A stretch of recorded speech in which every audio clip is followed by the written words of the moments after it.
بص يا معلم، الاهلي محتاج ايه عشان يصعد بالمجموعه دي؟ احنا مش محتاجين اي حاجه فنيات، ومش محتاجين لعيبه. الحمد لله انت عندك لعيبه، سكواد محترم جدا. يمكن ده منتخب مصر. منتخب مصر في الاهلي معانا مرموش ومحمد صلاح. تمام. محتاج ان اللعيبه تلعب رجاله. محتاج تنزل اللعيبه ما يبقاش عندها حته اللقطه. محتاج تنزل اللعيبه ما يبقاش عندها رهاب اجتماعي، ايه الناس دي واحنا بنعمل ايه هنا واحنا مش قد الكلام ده. انت محتاج ده كله. محتاج لعيبه تنزل تفنش هجمه. محتاج تنزل لعيبه ما تأننش. محتاج تنزل تبقى عارف يعني ايه الملعب، وعارف يعني ايه تبني جمله، وعارف يعني ايه تحولات تلعب عليها.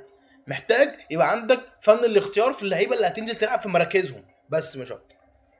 كفنيات بقى لا يا باشا، انت عندك اللعيبه اللي عندها الفنيات والكواليتي العالي جدا اللي تنزل تعمل لك الفارق. فاحنا نقعد نقول بقى احنا مش قد بالميراس ومش قد بورتو. اتفرج يا باشا، بورتو اللي هي اصلا من الفرق الجامده قوي في اوروبا، وبتوصل لليوروبا ليج والشامبيونز ليج. اتفرج بالميراس عملت فيها ايه. رزعتها علقه، زنقوها في الكورنر. فانت يا باشا انزل العب عادي زي البني ادمين. اهم حاجه فن اختيار اللعيبه في مراكزهم. ما نهطلش وما نزرطش